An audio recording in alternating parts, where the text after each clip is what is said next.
Selamat pagi anak-anak Ibu kelas 11 IPA. Hari ini Ibu akan melanjutkan kembali memberikan materi tentang struktur atom, sistem periodik unsur dan ikatan kimia lanjutan materi minggu lalu. Jadi kalau minggu lalu itu Ibu flashback sedikit tentang apa saja pengertian atom ya, yang pertama kamu pelajarin itu di kelas 10. Jadi di bab pertama ini atau di bab yang ke-1 ini tujuan pembelajaran kita itu kamu mampu menjelaskan teori atom mekanika kuantum. Jadi kalau dikatakan teori atom mekanika kuantum berarti itu pendapat lanjutan ya.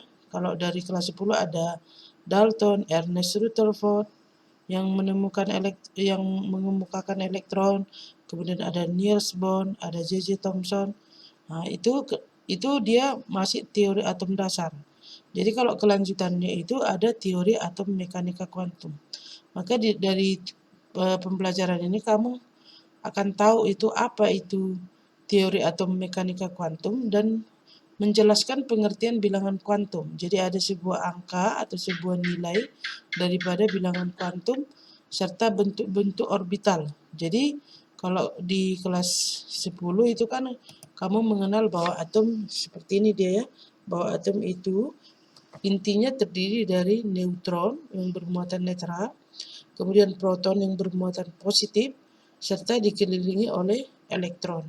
Ya, jadi itu pelajaran dasar tentang atom. Maka di minggu lalu sudah Ibu jelaskan tentang kelanjutan daripada perkembangan teori atom ya. Maka itu dikenal dengan teori atom mekanika kuantum. Minggu lalu sudah Ibu singgung itu tentang adanya ikatan Max Planck ya, kemudian de Broglie, kemudian Heisenberg, ajas ketidakpastian Heisenberg, kemudian Erwin Schrödinger, itu juga sudah Ibu munculkan apa saja pendapat mereka tentang elektron ya. Jadi Ibu ulangi, atom itu terdiri dari dua, inti atom atau tengahnya itu, inti atom atau tengahnya ini terdiri dari neutron dan proton serta disekelilingi oleh elektron. Pertama sekali Dalton mengatakan bahwa atom itu seperti sebuah bola pejal. Ya, itu pendapat Dalton pertama sekali tentang atom. Lalu muncul J.J. Thomson itu ya yang mengibaratkan bahwasanya bola tadi itu seperti roti kismis. Roti kismis itu kan atau seperti roti yang ditaburi coklat. Jadi coklatnya itu adalah elektron.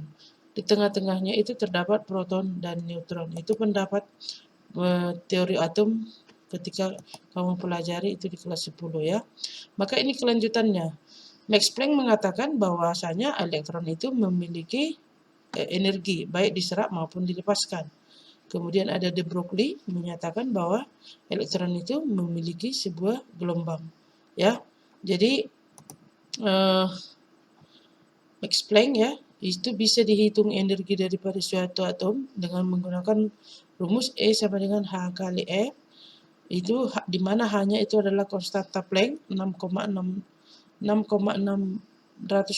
kali 10 pangkat minus 34 Joule per second. Itu satuan daripada Planck yang diciptakan oleh Planck sendiri ya.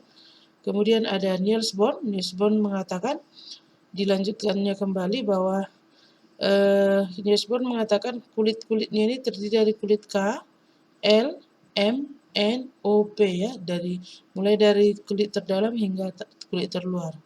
Itu menurut Niels Bohr. Kemudian masuk dia yang berikutnya itu tentang si de Broglie. De Broglie itu mengatakan bahwa elektron itu memiliki sebuah gelombang dapat dihitung dengan delta sama dengan H kali M kali V. Delta itu panjang gelombang daripada suatu partikel atau suatu atom atau suatu unsur. Kemudian M itu masanya, H itu tetapan Planck-nya digabungkan dengan pendapat Planck, V itu kecepatan partikel ya. Kemudian muncul dia Heisenberg ya.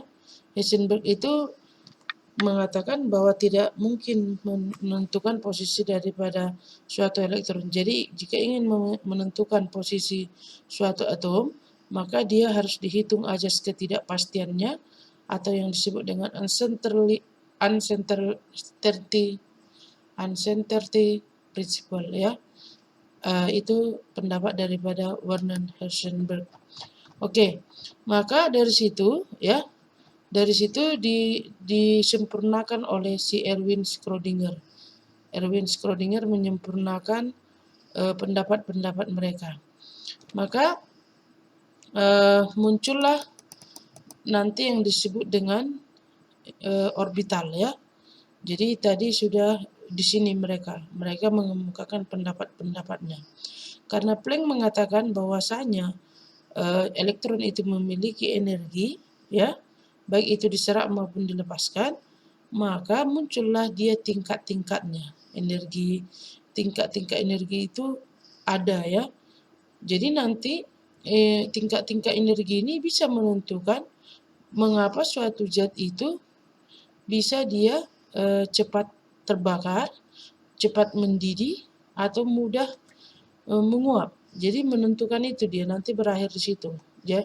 Jadi kenapa misalnya alkohol itu cepat menguap, sedangkan kalau air itu tunggu dididihkan dulu baru dia mengalami proses percepatan penguapannya. Jadi itu dia mengarah ke situ, menentukan sifat-sifat daripada suatu senyawa, ya. Jadi sebelum ke sana, tadi Max Planck mengatakan bahwa ada tingkat energi, ya. Jadi ini menentukan tingkat energinya, siapa yang tinggi, berapa jumlah nilainya, itulah yang disebut dengan bilangan kuantum.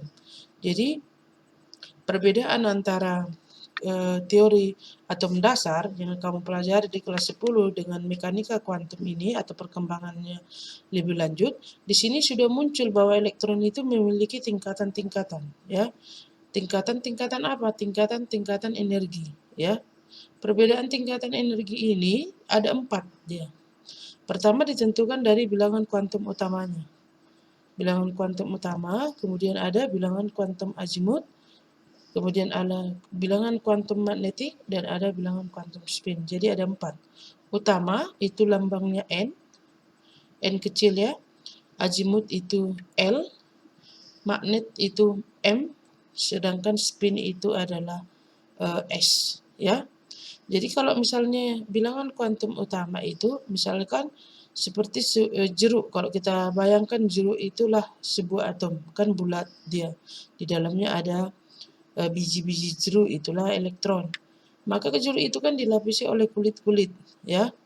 Maka kulit-kulit tadi itu ada 2 kulit pada jeruk. Pertama kulit terluar yang bisa kita nampak, ya. Kemudian setelah kita kupas ada kan di sana kulit ari-ari daripada atau yang menutupi bulir-bulir jeruknya.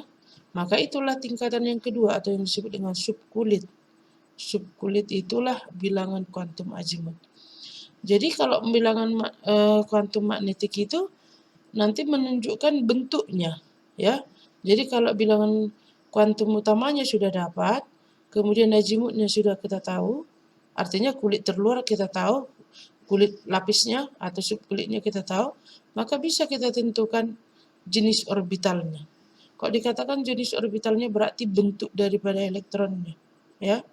Kemudian karena orbital ini nanti diibaratkan dia berputar, maka dia memiliki arah berputar seperti jarum jam, ya.